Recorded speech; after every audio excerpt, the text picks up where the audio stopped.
Hey, what's going on guys, it's Fpl Yusuf and welcome back to another video on my YouTube channel. Today, this video is going to be all about FPL Challenge as we look ahead to game week 36, shooting stars. So without further ado, let's get right into the video. Okay, so game week 36, shooting stars. What is it? What should we be looking for? What do we need to focus on this week for the FPL Challenge? Let's just get into this. So shooting stars is all about how many shots your players are taking. It gives you an extra 2 points per shot they take.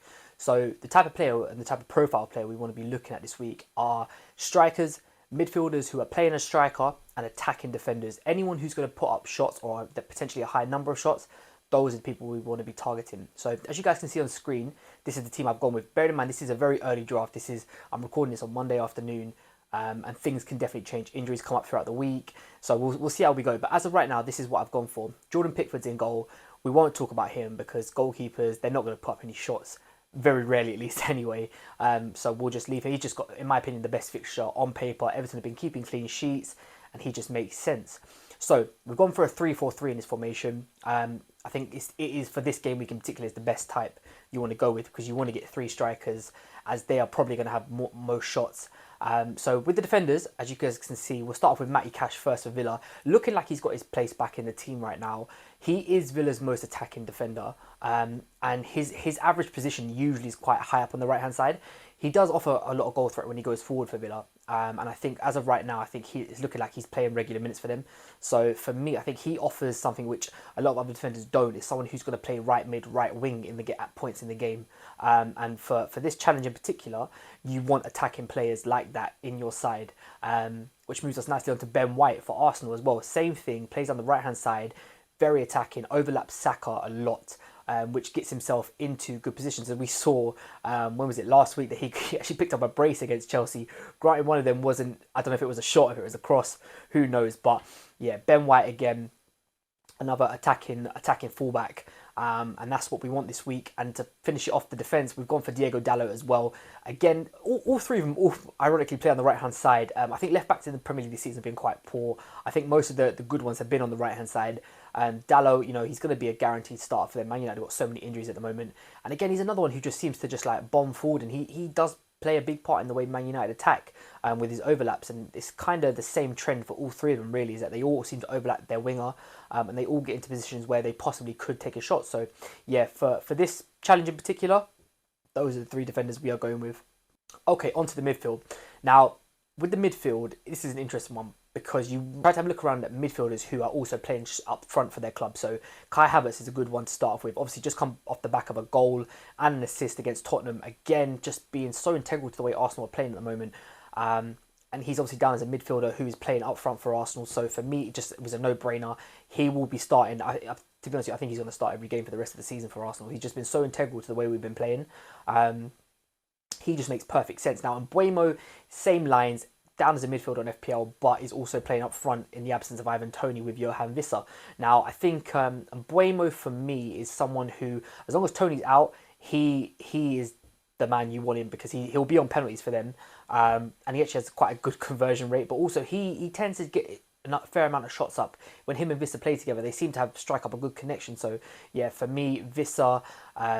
Or Mbeumo. I mean, I've got Mbeumo because it's the midfielder, but if you wanted to get Johan Wissa up front in the forwards, which we'll come on to in a minute, I'm not mad at it. So yeah, Havertz and Mbeumo, they're both down as midfielders on the game, but they are playing up front for their clubs.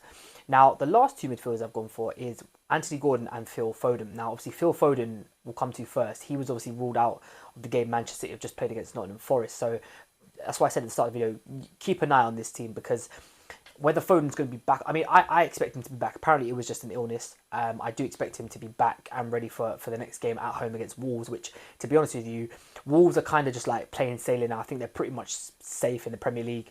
I think this could be a risky game for them. I think Man City could sort of put on full speed and like jump straight into fifth gear and just try and get up shots, which if that's the case, then Phil Foden is someone you definitely want, especially from his performances this season and the amount of goals he's been getting. There's an argument to make for Kevin De Bruyne, but I think in terms of if you want a midfielder for shots, then I think Foden just tips De Bruyne because I think he just gets into those attacking positions just a little bit more.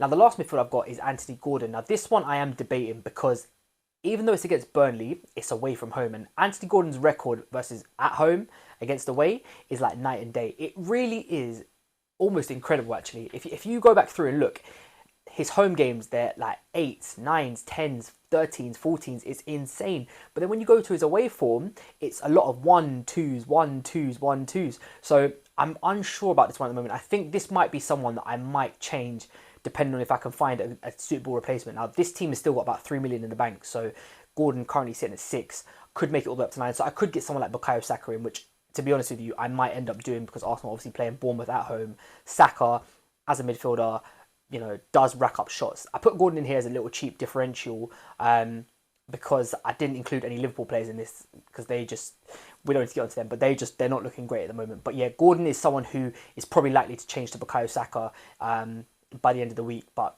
yeah, feel free to change him to whoever you want. I just think if it was at home, I'd keep him in there, but because it's away, his away form really is not that great. So yeah, for me, Anthony Gordon is in this team currently, but probably won't be there come the weekend. Okay, and on to the forwards now. Firstly, there's only one place we can start. It's the man who just come back from his illness, injury, whatever it was. Got a goal on the weekend against Forest, and that is Erling Haaland. Probably will be most people's captain this week, and rightly so. You know, Wolves at home, like I said, Wolves are kind of just like plain sailing at the moment. They don't really have anything left to sort of play for, so it worries me that they're going to take on City at the Etihad Stadium. It's not a prospect which I like the sound of too much. But in terms of this challenge in particular and the shots, Haaland is almost like a no-brainer. Maybe there's an outside chance for Alvarez, but to be honest with you, I think Haaland will start that next game. And yeah, for me, he's probably going to be the captain as well. I've also gone for Ollie Watkins in this team. Now, Ollie Watkins is an interesting one because I think he's so integral to how Villa play. You know he's going to have a hand in the game some way. He's on double-digit goals, double-digit assists as well. So he's on form for Aston Villa. I just think for me personally, he is Villa's main outlet. And more often than not, he's going to be the one who's taking the shots away. So yeah, for me, Ollie Watkins does make it in this team. And finally, last but not least, it is the most informed striker in the league at the moment. And that is Mr. Alexander Isak, who I'm sure a lot of people have on their main team. But I think FPL Challenge, he differs to Anthony Gordon in terms of his away form is still decent. He's still getting goals away from home. He is Newcastle's main outlet. I know Callum Wilson's back now, but to be honest with you, I think Isak will start every game for the rest of the season, even in that double game week. So yeah, for me, Isak has to be the last piece to this puzzle.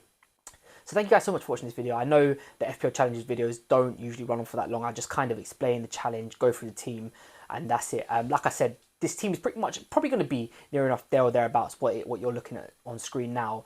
There may be 1 or 2 tweaks, possibly a consideration for De Bruyne. Gordon probably will be replaced to Saka, but in general, this will probably be the starting lineup that I near enough go for. So yeah, thank you guys so much for watching. If you have enjoyed this video, please give it a thumbs up, and don't forget to subscribe down below. I'll catch you on the next video. Bye bye.